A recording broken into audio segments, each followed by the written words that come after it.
Does the heart fill with joy at the sight of Christmas snow? It seems a paltry joy, and worse, a prescriptive one, especially here in Seoul, where even the Christians don't quite get it. Christmas, that is. But there's my killjoy exclusive nature hogging the lanes again. Speaking of lanes, the one out the front door needs a good plowing. I nearly took a roll or two in the grayish-brown slush, despite the careful searching steps the whole way up the hill. Little chance of a plow. It will freeze tonight and form a miniature mountain range, like one of those textured maps spread out at our feet, and I'll go bumbling over it on my way to coffee in the morning. The pleasures of living on top of a hill, a mountain really, only comes when one is already there. The getting there, the slog march up, and the elderly-like shuffle down calls all its pleasures into question. So Christmas again, and it's snowing.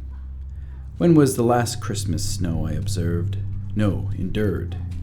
With all their trite giggles and canned feelings and canned comparisons about being an authentic Christmas, like home. It must have been when I was home, in that authentic Christmas, before I started this record, this yearly reflection on my growing abomination. Yes, that was my last Christmas, the last Christmas.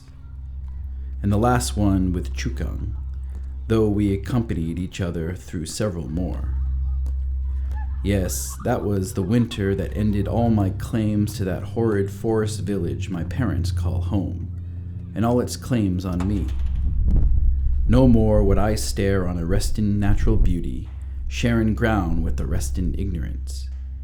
Their vehicles and whatnot machines, their senseless rages and dull elations. Everything moves towards the slow death that we share, but now outside our ability to experience it together. I'll grow old not with them, but in spite of them. That's my ballad, yet here I am, the mental traveler back to them in their authentic Christmas. My parents, bless them, were so accommodating that winter. They didn't care that I returned from the East without a penny and married to a woman, a mere girl, that was sure to take me away again. A wife that was a death to the family they knew. They didn't care that my anger, what they call nerves, was incapacitated to the point of preventing me from driving a motor vehicle. They took us around, dropping us off and picking us up without hesitation or complaint, and I sat always in the passenger seat, a healthy invalid. So accommodating and yet completely oblivious to the stifling, choking feeling their insane highways, mammoth grocery stores, and sprawling car parks aroused, like hands that squeezed and pulled at turns from all directions and incessantly. The authentic Christmas left me cold and irritated, and it left Chukang alienated. She tried to join in on the cheer, on the almost morbid positivity, but she was squeezed and pulled no less between them and me. One morning, shortly after Christmas, there was a wedding in the family. Mother, feeling she could treat Chukang as a daughter, talked her way into Chukang's shoes for the day, literally confiscated them, but with abundant expressions of gratitude. It was a fatal step, however. I played the part of a devil at Chukang's shoulder. "It's not right," I said, making a fist, "and I intend to tell her so this very night." I said this in the buffet queue at the reception. Chukang felt she wasn't being treated as a daughter, but rather as a maid or something less consequential the prodigal son brought home from his international whoring. It wasn't a fair characterization of the incident or my year abroad, but I only encouraged it. I wanted to make a clean break, and I couldn't with Chukang won over by them. The night of the wedding, we plotted our escape. Chukang naturally wanted to return to Hanoi, her family and friends.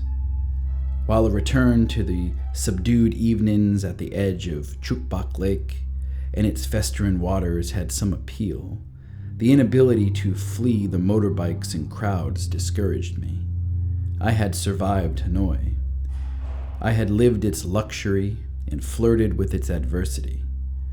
I had lived with 2 bathrooms and a daily maid service, and I had thrown rocks at the large rats that walked the power lines overhead its narrow lanes.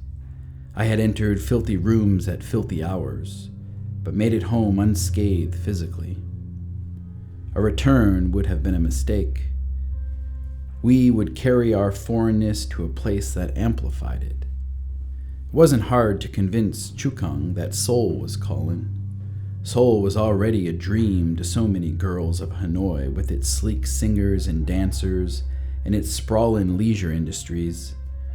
Chukang had no trouble imagining herself shopping in Myeongdong and drinking coffee in Hongdae, or in a last fit of youthful passion, waiting outside a broadcasting headquarters in Omokyo in a throng of screaming teens for the exiting of the newest idol. That she could go there not as the mail-order bride of some middle-aged farmer prone to drink and abuse, but as the young bride of a young man of means, albeit one who had yet shown much promise, made the decision all the more alluring. She'd be the envy of her crowd, and she was for a short time anyways. What makes me relive all this, even in pen? Is it just Christmas and the fallen snow? Is it because I keep this record, deluding myself that I will have something to say about now in the future, when in truth everything now lives in some shadow of then, and the future is nothing but its continuation, a tragic-comic stretching of the shadow? We moved to Seoul, to Omokyo in fact. Chukang had her thrill of standing at the corporate gates of a star maker, cheering on the teen stars as they entered and exited. She got a job as a secretary in a dried fish factory that had business interests in Hanoi. The labor of the factory floor was almost all Vietnamese, men and women, yet she sat in a temperature-controlled foyer. I got a job at a religious school that had bought into none of the positive psychology that has so captured the secular institutions. We seemed to have made it. She had financial success that didn't come at the cost of any dignity, a rarity in the immigrant community of Seoul.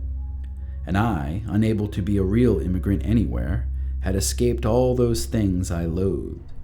But I couldn't escape my loathing. It spread, and there were new things I identified that needed removal. First, it was the television, then the refrigerator. I want to eat fresh food, I argued. It is fresh, Chukang reasoned, because it's in the refrigerator. I wasn't having it, though. Why can't we shop every day, I asked. We do a number of other things on a daily basis, like brushing our teeth. How many times a day do we put our shoes on? Or our underwear, for that matter. I wouldn't yield, and soon I couldn't tolerate any of that music either. It was insane, the repetitiveness, and what were they saying in half English, half Korean? Moreover, it could hardly be listened to without seeing the singers, the dancers, the dandies in their silly, expressive clothing. I began to question who I married. Who did I steal away from a comfortable, meaningful home?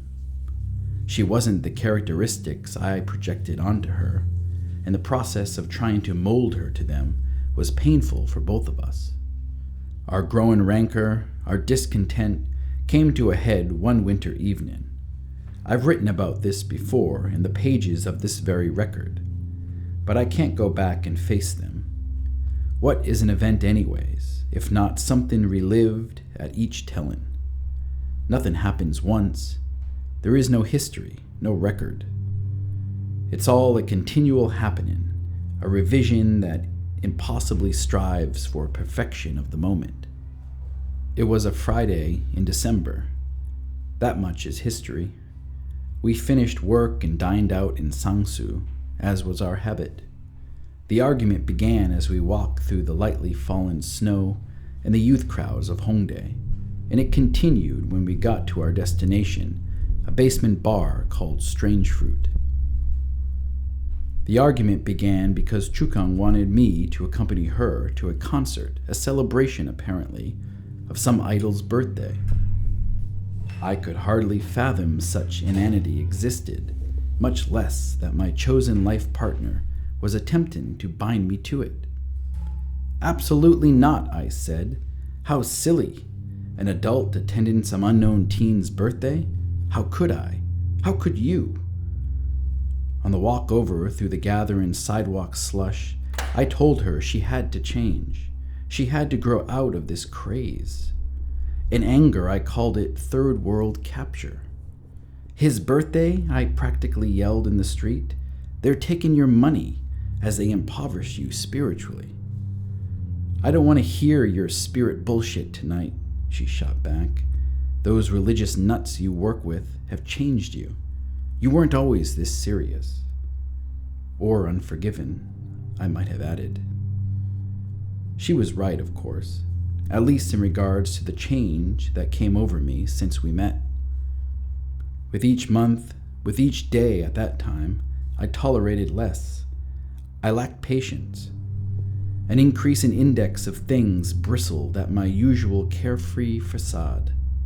They ran aground on what once were my goodwill and calm acceptance, and all these virtues dissolved. Just below the site of friction, me, world-ending belligerence awoke and bloomed, and while I could recognize the heartache it brought me and others, its existence I could not part with. Down inside Strange Fruit, in the stale stench of cheap cigarettes that permeated everything, including its patrons' mouths, we sat at our usual table. On the narrative arc of domestic discord, I assumed we had reached the nadir.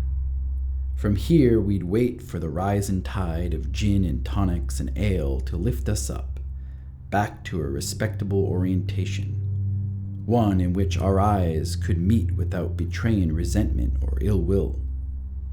But only a fool imagines peaceful heavens rest on the crown of his head. The truth-seer knows the head dangles out over an abyss. I endured Strange Fruit, its stench and clientele, for its audio system achieved the rare distinction of elevating all who sat before it. This was not a moral elevation, like a kind act despite a mean world, but an elevation that was almost literal, one that lifted the poor inner you, your soul or essence or spectral seed, faster and higher than the Friday night gin and ale. And as if this audio system was endowed with consciousness and foresight, it began speaking to me before our drinks arrived.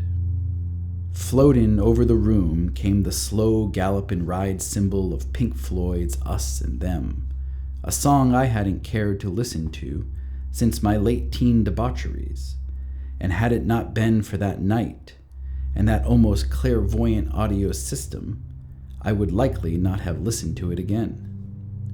Even before the ascending saxophone appeared in the mix, I could already feel myself getting lighter.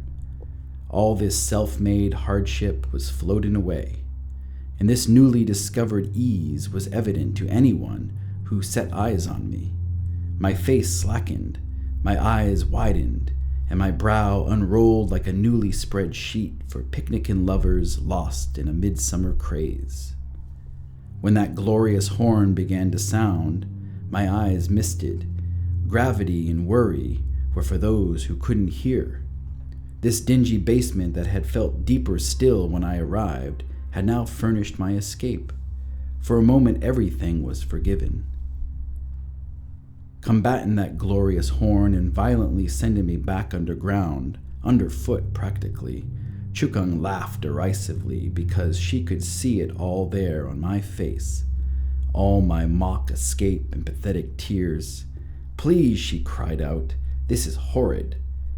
It's for the old and slow-moving, or the drunk. There's no life, no dance in it."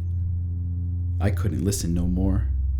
I got to my feet, wrapped my coat and scarf back on with a good deal of visible annoyance, downed my ale, and marched up the stairs back into the snow.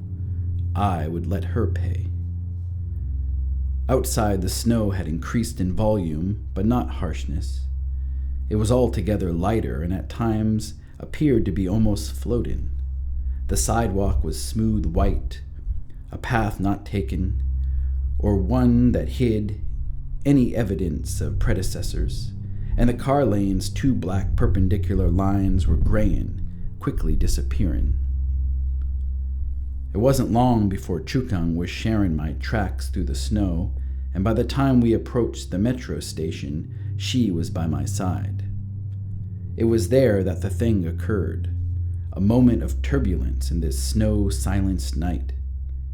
At first, I mistook the movement for dancing, a drunken, unbridled display of joy.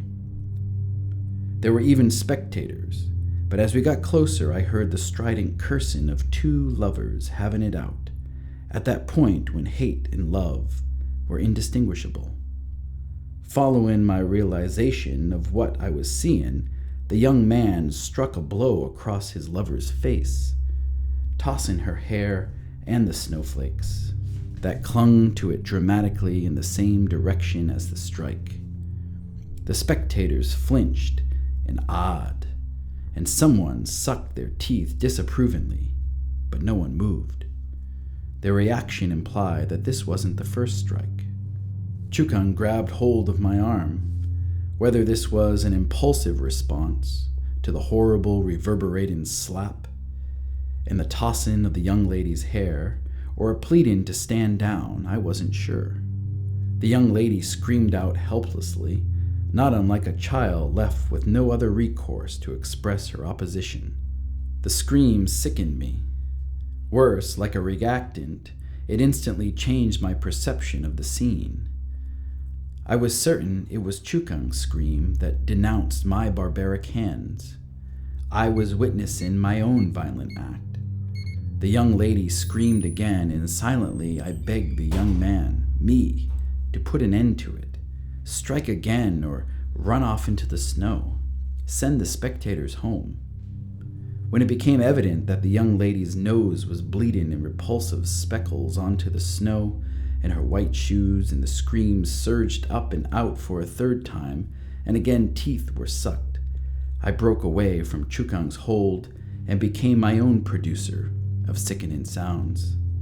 A wet thud, and the man fell to his knees, struggling for his feet. Nothing had improved. The sickness deepened. However, I moved the teeth sucker to action, and he ran from the spectators and clutched violently at my collar. Then the young lady with bleeding nose and bloody hands slapped at my face, streaking my cheek with her gore. The teeth sucker took a swing at my ear, but the quick distribution of weight in the slick surface was too much for his untrained figure, and he ended up taking himself down onto the snow next to the kneeling and cursing young man. We all called a truce before the police arrived. The spectators moved off reluctantly, and all that were left were scrapings in the snow and a few dots of blood. On the metro back, the passengers kept their distance. The young lady's blood painted my face and smudged the twisted collar of my shirt. I looked and felt horrible, but I refused to let Chukang clean me up. We would all have to suffer this face. Throughout the lurching and noisy transport, I couldn't remove the thought that it was Chukang's blood that I wore, and that in my seething anger I had committed an act of horror. I had become something I never recognized as me, but there it was, smiling grotesquely back, as if in a mirror. Chukang couldn't understand my silence. She apologized and pleaded. She said she would throw all the star-reaching away. No more dancing and singing about the baser things in life. She begged a return to strange fruit. This isn't about Pink Floyd, I said, exasperated. But I didn't quite know myself what it was about. I knew the ugliness we witnessed on the street was my own, I felt it to be literally mine, though logically I knew the facts said otherwise. With the following work week, it appeared we returned to normal, each following our respective schedules, eating with little conversation in the evening. Our silences deepened, though, and moodiness persisted. One day, returning home from work, I impulsively stopped at a dusty instrument shop outside Omokyo Station. The guitars that lined the storefront display window were cheap and neglected, their strings rusting. I had never played an instrument, and although a guitar might have seemed like the most feasible and common to take up, they all appeared too common. After all, I wasn't going to start a band, and I wanted nothing to do with storytelling. The guitar was too narrative. It demanded a story, and I felt that I wanted, no, that I must, wipe out all story elements in my life. I would eat, work, and dedicate myself to producing a holy sound. It was that very phrase, holy sound, that led me to the flute, unassuming in its once black case. I felt more confident about my purchase when I returned home. Chukang had yet to return. I set up in the study, a half room the size of many closets in America that I called a study because it held a bookshelf, a desk, and a love seat.